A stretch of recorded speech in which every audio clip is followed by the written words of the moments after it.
Hey guys, welcome back. Firstly, I'd like to thank all my new subscribers that have come on board in the last few weeks, and all the likes and the comments on my videos. Thank you very much. I'm back from vacation. I had a quick, well, it seemed quick. It was a 7-day trip. I had my webcam going, watching my tank the whole time, and using my software on my phone, and monitoring the parameters in the tank. Thanks to my net module on my reef keeper. I also had some great reading material in prepping for my new tank setup. I was reading Volume 3, The Reef Aquarium, Science, Art, and Technology by J. Charles Delbeek and Julian Sprung. So got a lot of good reading in on that, and from several websites and several YouTube videos. I've actually made a lot of my purchases before my trip, and some purchases after I returned just this past Saturday. So first, let me say on this particular tank, on my Biocube, the cyano is gone, and I didn't suffer any losses while I was away, and I had my auto feeder going, and everything seemed to be fine when I came home. So I'm very pleased about that. And with respects to the new tank setup, I've purchased a lot of things, and I'm going to be swapping a lot of things from this tank onto my new tank, and then I'm going to be selling my Biocube. So without ado, getting to the new tank setup. Right now I have, and I'm waiting for the delivery, a Deep Blue Professional 60-gallon cube. It measures 24 by 24 by 24. I have a Series 1 stand that comes along with that. I decided to go with the eShop's Reef Sump number 75. It's calibrated or up to a 75-gallon tank. Also, I have the eShop's Protein Skimmer, and I think that's the PSK 100. I think that's rated for like 100 gallons or like 120 gallons or something like that.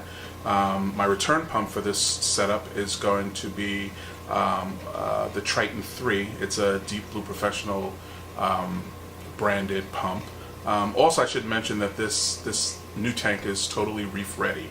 I don't have to worry about overflows or anything like that. Let's see, what else did I do? I purchased that Ecotech RF module to upgrade my Vortech MP10E to a wireless MP10, and bought a new wireless MP10 so that I can have those guys set up and running in sync in the new cube. I'm not quite sure of the placement yet. I spoke to Ecotech support, and they recommended one on each side, maybe one kind of a little higher and the other one a little lower. Then I also was doing some reading with other guys that have had great success with 2 MP10s in a 60-gallon cube, and they recommended putting both on the back wall. So I have to figure out what I'm going to do with that. I also have, for my filtration, I bought 60 pounds of the Reef Saver Dry Rock from Bulk Reef Supply. I decided not to go with really my live rock in my tank, with the exception of, for the purposes of seeding, my live rock on my sand bed. I decided I didn't want, I'm trying to not introduce like I think a couple pieces of my live rock have Aptasia on it, and I just wanted to basically start fresh. In addition to that, I have the 80 pounds of Carib Sea Aragonite dry sand, and 80 pounds is probably about 5 to 10 pounds shy of giving me a 4-inch deep sand bed, so I may have to pick up another 10 pounds. I think the calculator actually estimated that 92 pounds would be a 4-inch sand bed for a 24 by 24 tank. And since I only have the capacity in my house to make water 5 gallons at a time, seawater 5 gallons at a time, I don't want a big setup. I live in an apartment in a city. I ordered 19 boxes for the most part of seawater. So all of that is supposed to be delivered probably by this weekend. The items that I had that I still own that are on this existing Biocube that I'm going to be migrating to my new setup, because I'm not going to have 2 tanks. As I indicated, I'm getting rid of my Biocube. My aqua illumination sol fixture and the controller. Since I'm going only with a 24-inch wide tank, I didn't have to buy a second aqua illumination fixture, so I was kind of happy about that. I have my Fosban reactor that I just purchased. I'm going to set that up with the new tank. My reef keeper and Digital Aquatics auto top off, that's going to be used. My chiller, and like I said, I'm going to be using some of my live rock to seed my deep sand bed and my dry rock.